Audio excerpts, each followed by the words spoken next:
Assalamualaikum warahmatullahi wabarakatuh. Assalamualaikum warahmatullahi wabarakatuh. Perkenalkan, kami dari kelompok 4 yang beranggotakan pertama Citra Surya Dewi, 2 Ferdi Safari, 3 Rizky Puspitasari, 4 Anindya Pramitakwati, 5 Viviana, 6 Siva Ulya Safitri, 7 Muhammad Yusuf Aldianto, 8 Alicia Noviandari.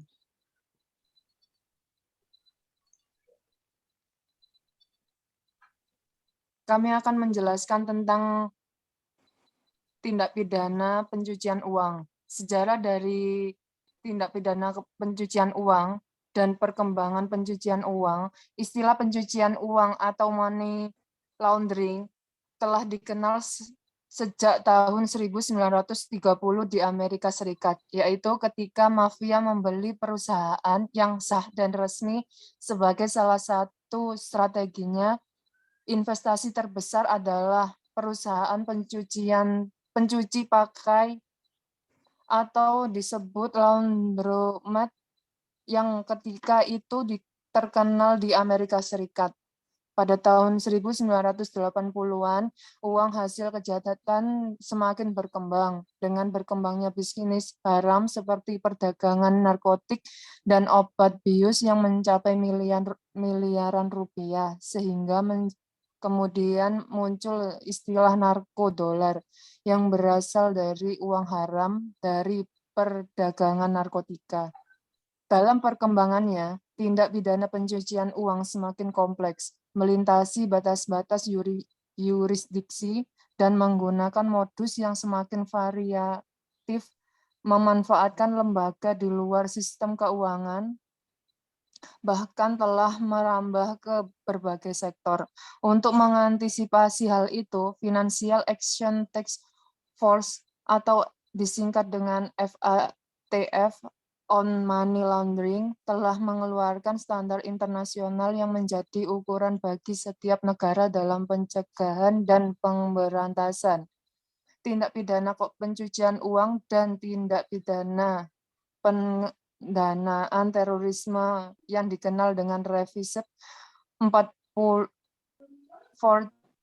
Recommendations dan 9 Special Rekomendasi antara lain mengenai perluasan pihak pelapor yang mencakup pedagang permata dan perhiasan atau logam mulia dan pedagang kendaraan bermotor. Dalam mencegah dan memberantas tindak pidana pencucian uang perlu dilakukan kerjasama regional dan internasional melalui forum bilateral atau multilateral agar intensitas tindak pidana yang menghasilkan atau melibatkan harta kekayaan yang jumlahnya besar dapat diminimalisasi.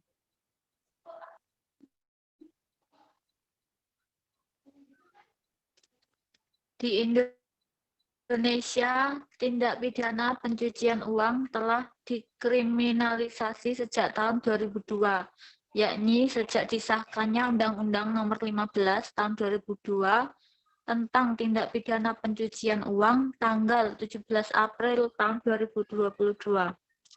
Undang-undang ini sempat dirubah dengan Undang-Undang Nomor 25 Tahun 2003 tentang perubahan Undang-Undang Nomor 15 Tahun 2002 tentang tindak pidana pencucian uang tanggal 13 Oktober 2003 dan saat ini telah diganti dengan Undang-Undang Nomor 8 Tahun 2010 tentang pencegahan dan pemberantasan tindak pidana pencucian uang. Buka kurung Undang-Undang PPPU tanggal 22 Oktober 2010.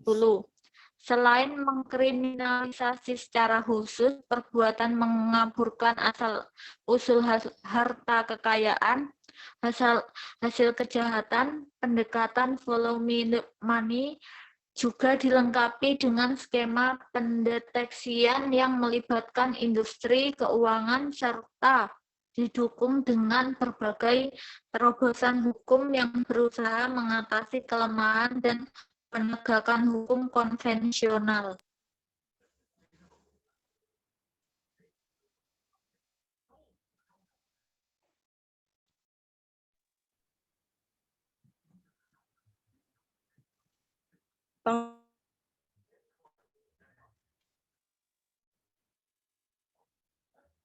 Pengertian pencucian uang.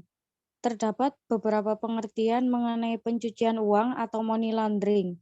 Secara umum, pengertian atau definisi tersebut tidak jauh berbeda satu sama lain. Black's Law Dictionary memberikan pengertian pencucian uang sebagai team use to describe investment or of other transfer of money flowing from racketeering, drug transaction, and other illegal source into legitimate channel so that its original source cannot be traced. Pencucian uang adalah istilah untuk menggambarkan investasi di bidang-bidang yang legal melalui jalur yang sah, sehingga uang tersebut tidak dapat diketahui lagi asal-usulnya. Beberapa pengertian pencucian uang menurut para ahli. 1. Menurut Welling, pencucian uang adalah proses penyembunyian keberadaan sumber tidak sah atau aplikasi pendapat tidak sah, sehingga pendapatan itu menjadi tidak sah.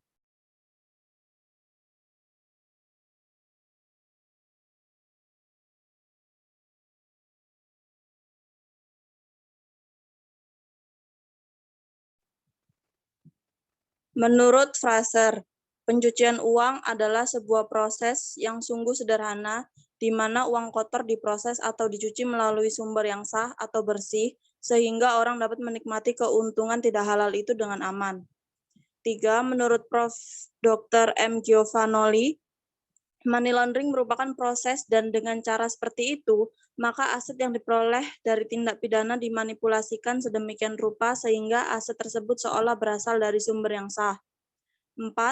Mr. J. Kors, money laundering merupakan suatu cara untuk mengedarkan hasil kejahatan ke dalam suatu peredaran yang sah dan menutupi asal-usul tersebut.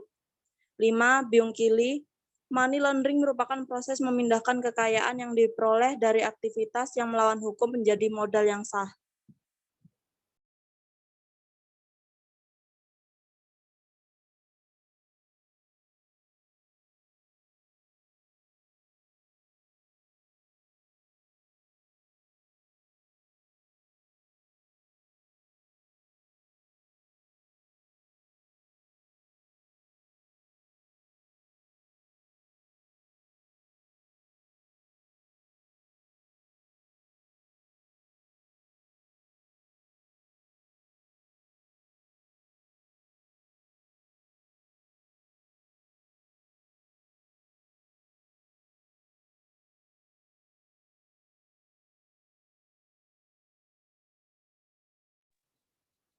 Pengertian money laundering atau pencucian uang dimuat dalam Undang-Undang Nomor 8 Tahun 2010 tentang pencegahan dan pemberantasan tindak pidana pencucian uang yang menyebutkan bahwa pencucian uang adalah segala perbuatan yang memenuhi unsur-unsur tindak pidana sesuai dengan ketentuan yang berlaku, di mana di dalam penekanannya tindak pidana pencucian uang merupakan suatu kegiatan yang di dalamnya ada kegiatan mentransfer, menempatkan, membayarkan, membelanjakan, menghibahkan, menyumbangkan, menitipkan, membawa ke luar negeri, menukarkan, atau perbuatan lainnya atas harta kekayaan yang diketahui atau patut diduga merupakan hasil tindak pidana dengan maksud menyembunyikan atau menyamarkan asal-usul harta kekayaan sehingga menjadi seolah-olah harta kekayaan yang sah.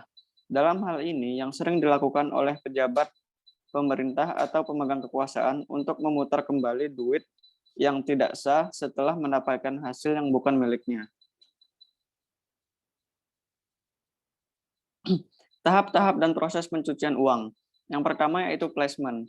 Tahap ini merupakan tahap pertama, yaitu pemilik uang tersebut mendepositkan uang haram tersebut ke dalam sistem keuangan atau financial system. Karena uang itu sudah masuk ke dalam sistem keuangan perbankan, berarti uang itu juga telah masuk ke dalam sistem keuangan negara yang bersangkutan. Yang kedua, layering.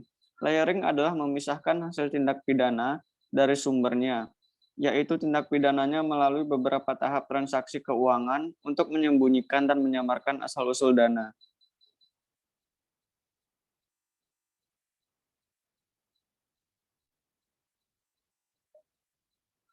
Yang ketiga yaitu integration.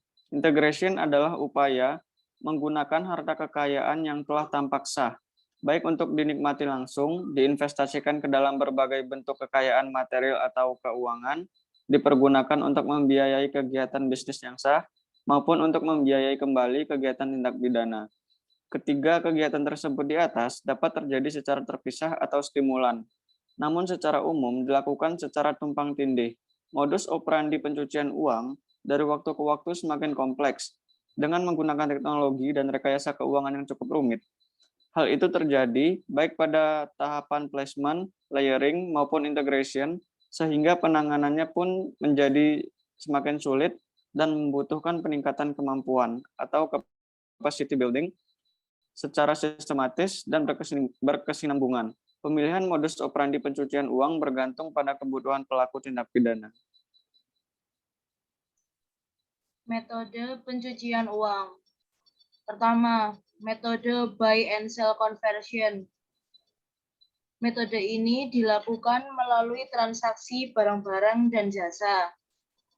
Katakanlah suatu aset dapat dibeli dan dijual kepada konspirator yang bersedia membeli atau menjual secara lebih mahal dari harga normal dengan mendapatkan fee atau diskon. Selisih harga dibayar dengan uang ilegal dan kemudian dicuci dengan cara transaksi binis. 2. Metode offshore conversion. Dengan cara ini, uang kotor dikonversi ke suatu wilayah yang merupakan tempat yang sangat menyenangkan bagi penghindar pajak, tax haven money laundering centers, untuk kemudian didepositkan di bank yang berada di wilayah tersebut. Di negara-negara yang termasuk atau berciri tax haven, demikian memang terdapat sistem hukum perpajakan yang tidak ketat. Terdapat sistem rahasia bank yang sangat ketat, birokrasi bisnis yang cukup mudah untuk memungkinkan adanya rahasia bisnis yang ketat, serta pembentukan usaha trust fund. Para pelakunya memakai jasa-jasa pengacara, akuntan, dan konsultan keuangan, dan para pengelola yang handal untuk memanfaatkan segala celah yang ada di negara itu. Yang ketiga, metode legitimate business conversion. Metode ini dilakukan melalui kegiatan bisnis yang sah. Sebagai hasil uang kotor ini kemudian dikonvensi dengan cara ditransfer, cek, atau cara pembayaran lain untuk disimpan di rekening bank atau ditransfer kemudian ke rekening bank lainnya.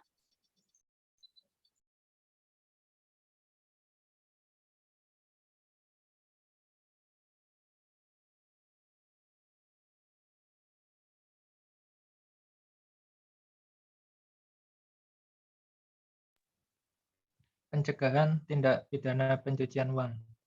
1. Peranan pusat dan pelaporan analisis transaksi keuangan atau yang disebut PPATK. Pemegang peranan kunci dari mekanisme pemberantasan tindak pidana pencucian uang di Indonesia ada di tangan PPATK. PPATK mempunyai wewenang sebagai berikut. A. Meminta dan menerima laporan dari penyedia jasa keuangan. Kemudian B. Meminta informasi mengenai perkembangan penyidikan atau penuntutan terhadap tindak pidana pencucian uang yang telah dilaporkan kepada penyidik atau penuntut umum. Kemudian C. Melakukan audit terhadap penyedia jasa keuangan mengenai kepatuhan kewajiban sesuai dengan ketentuan dalam undang-undang terhadap pedoman pelaporan mengenai transaksi keuangan. Kemudian D. Memberikan pengecualian kewajiban pelaporan mengenai transaksi keuangan yang dilakukan secara tunai.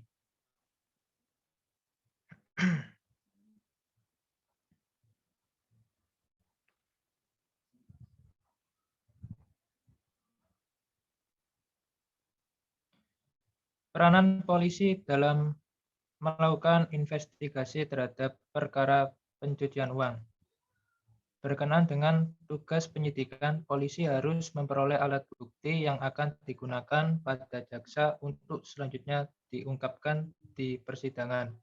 Dan untuk perkara pencucian uang bukanlah masalah mudah, apalagi harus dikaitkan dengan kejahatan asalnya.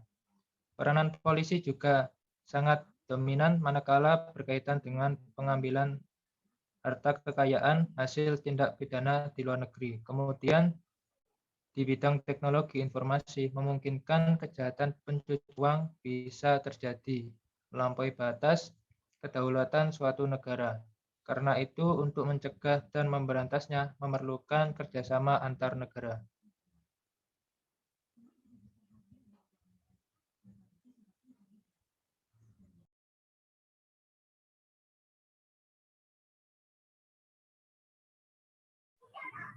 Tiga, peranan jaksa dan problema pembuktian dalam perkara tindak pidana pencucian uang. Dakwaan harus disusun secara kumulatif, bukan alternatif, karena antara predicates offense dan pencucian uang adalah dua kejahatan yang walaupun perbuatan pencucian uang selalu harus dikaitkan dengan predicate offense-nya.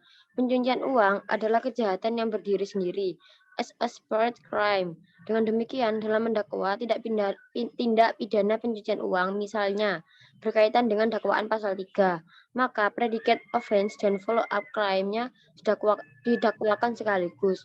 Untuk pelaku ini tidak harus dipertanggungjawabkan predicate offense, tetapi hanya tindak pidana pencucian uangnya.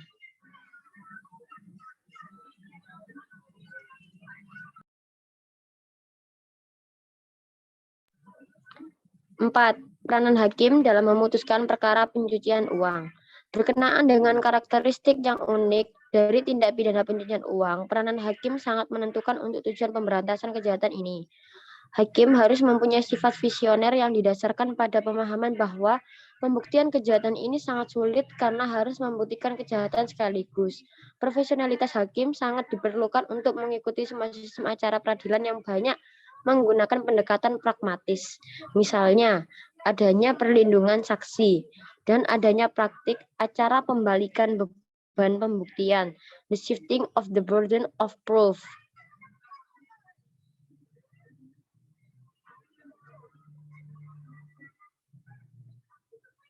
Sekian dari kelompok kami ucapkan terima kasih. Mohon maaf apabila ada salah kata.